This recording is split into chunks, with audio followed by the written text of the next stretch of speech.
এটা কেমন লাগছে? ছি, তো চয়েস বলতে কোনো জিনিসই নাই। দিদি একটু ভালো দেখে দেখেন না। এইটা দেখুন দিদি। দেখো মা, এই লেহেঙ্গা ডিজাইনটা অনেক সুন্দর, তাই না? হ্যাঁ, কাপড়টাও বেশ ভালো।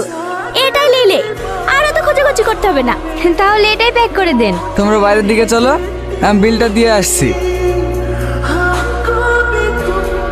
স্যার, বিল ক্যাশে করবেন না কার্ডে?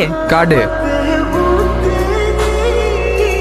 97,000 টাকা বিল? হ্যাঁ আব্বা বলো। তোরা কি পুরো মল কিনে আনছিস নাকি? আমি কি করব, ওরা মামেতে তো সব বাজার করছে। ঠিক আছে, ওদের কিনে তাড়াতাড়ি বাড়ি আয়। বাজার তো করাই ছিল, আবার নতুন করে বাজার করার কি দরকার ছিল বলো তো? আমি কি করব বলো, আমার কথা কেউ নেয় নাকি? ওদের যা ইচ্ছে তাই করে। না বললে হবে, আমাদের তো একটা ভবিষ্যৎ বলে জিনিস